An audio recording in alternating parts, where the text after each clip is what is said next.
नमस्कार दोस्तों, आप देख रहे हैं आज की ताज़ा खबर। अमरनाथ यात्रा का सीज़न चल रहा है और उसी दौरान एक फेक न्यूज़ फिर से सर्कुलेट होने लगी है। हर साल ये न्यूज़ हर व्यक्ति के मोबाइल तक पहुंच जाती है, जिसमें कहा जाता है कि एक मुस्लिम चरवाहा जिसका नाम था बूटा मलिक, उसने अमरनाथ यात्रा की खोज की थी। ये नैरेटिव पिछले कई सालों से चल रहा है। आप अपनी स्क्रीन पर प्रबुद्ध लोगों के, बड़े बड़े सेलिब्रिटीज़ के ट्वीट देख पा रहे हैं। इंडियन एक्सप्रेस ने भी इस न्यूज़ को कवर किया है, टाइम्स नाउ ने भी इस साल इस न्यूज़ को कवर किया है और एक फेक प्रोपेगेंडा लोगों के अंदर घर कर चुका है कि बूटा मलिक नाम के एक व्यक्ति ने करीब 150 साल पहले अमरनाथ यात्रा की, अमरनाथ केव की, अमरनाथ गुफा की खोज की थी।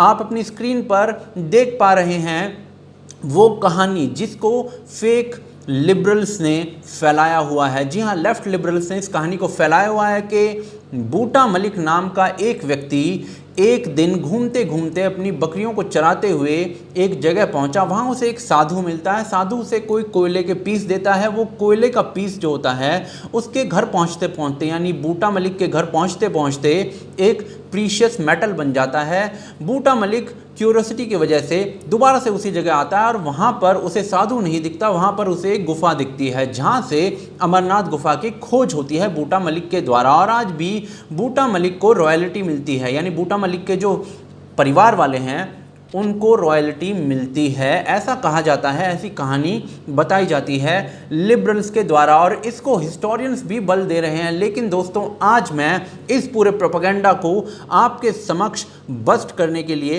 इस वीडियो को लेकर आया हूं। तो दोस्तों, प्रोपेगेंडा है कि बूटा मलिक नाम का ये व्यक्ति 150 साल पहले इसने अमरनाथ जो केव है उसकी खोज की थी, यानी कि करीब 1870 से 1880 के बीच में ये खोज हुई होगी। लेकिन आप जो आपको स्क्रीन पर मैं दिखा रहा हूँ वो विग्ने नाम के एक ट्रैवलर की बुक के स्क्रीनशॉट्स हैं। जी हाँ, विग्ने नाम का एक ट्रैवलर 1842 में भारत आता है, अमरनाथ की यात्रा करता है और उसके बाद एक बुक लिखता है। 1842 में ये बुक लिखी गई है। इसका डिस्क्रिप्शन में मैंने लिंक भी दे दिया है, आप अपनी स्क्रीन पर स्क्रीनशॉट देख सकते हैं, जिसमें वो लिखता है अ स्ट्रीम डिसेंड्स फ्रॉम पलगाम, यानी पलगाम जो उसने है पहलगाम के लिए लिखा हुआ है, एंड देयर जॉइंस द लीदूर। उसके नीचे आप अंडरलाइन किए हुए जो स्क्रीनशॉट में अंडरलाइन है उसको देख सकते हैं। At the end of which are seen the snowy mountains on the way to Umarnath. Umarnath यानी अमरनाथ, वो अपने एक्सेंट की वजह से उसे उमरनाथ लिख रहे हैं। आगे अंडरलाइन की हुई लास्ट लाइन आप पढ़ सकते हैं। The ceremony at the cave of Umarnath takes place on the 15th of the Hindu month of Sawan, यानी सावन के महीने में 15वीं तिथि को अमरनाथ यात्रा शुरू होती है, यानी 28 जुलाई के करीब। आगे भी आप देख सकते हैं, ये व्यक्ति लिखता है कि पूरे हिंदुस्तान से इस अमरनाथ यात्रा में लोग आते हैं, ना कि सिर्फ कश्मीर से। तो ये इस व्यक्ति ने 1842 में अपनी किताब में लिखा है। ये एक अंग्रेजी लेखक है, अंग्रेजी ट्रैवलर है, 1842 में लिख कर गया था। अब मैं आपको और पीछे लेकर जाता हूँ। अब दोस्तों, मैं आपको 10वीं शताब्दी में लेकर जाता हूँ, जब कश्मीर के राजा समादिहत, जी हाँ समादिहत, ये मैं आपको किताब का नाम भी बता देता हूँ, रजत रंगिनी नाम की किताब है, कश्मीरी हिस्ट्री की किताब है, जिसमें वहाँ के राजा, आप चौथी लाइन में पढ़ सकते हैं, the most delightful Kashmir summer, यानी कि कश्मीर के समर को जो राजा थे वहाँ के, वो एक लिंग की पूजा करते हुए बिताते थे जो कि स्नो से बनता था। आप पढ़ सकते हैं चौथी और पाँचवीं और छठी लाइन में, जो लिंग बर्फ़ से बनता था उसकी पूजा करते हुए राजा अपना समर कश्मीर में बिताते थे। आप नीचे भी पढ़ सकते हैं, सारी चीज़ें लिखी हुई हैं। अमरेश्वरा इस समय बोला जाता था अमरनाथ को। तो उस समय भी राजा यहाँ पर पूजा करते थे, लोग वहाँ पर दर्शन के लिए आते थे, यात्रा होती थी। ये मैंने आपको 10वीं शताब्दी का सबूत दिखाया है, आप इसे गूगल कर सकते हैं। रजत रंजनी नाम की ये किताब है।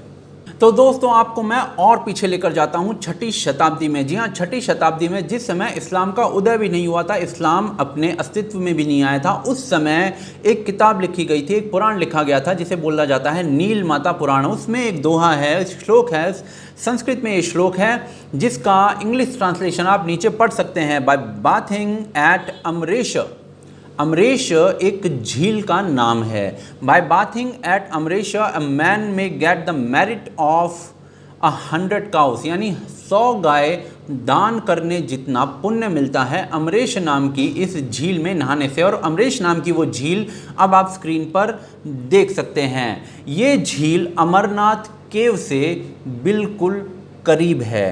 ये शेषनाग लेक भी कहलाती है और अमरनाथ लेक के बिल्कुल करीब है। तो 6ठी शताब्दी में नील माता पुराण में इसका मेंशन है और उस समय भी इसका मतलब ये यात्रा जारी थी, ये यात्रा होती थी। अन्यथा इस झील में नहाने से पुण्य का मतलब समझ में नहीं आता।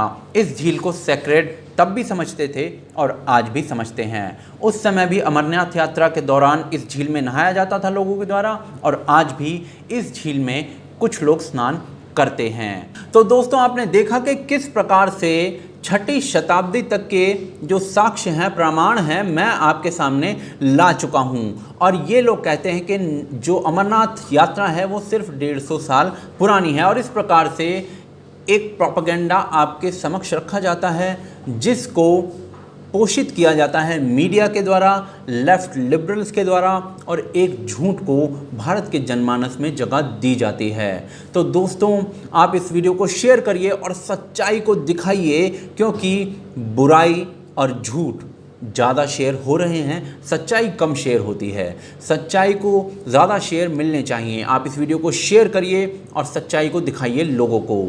आप देख रहे हैं आज की ताज़ा खबर।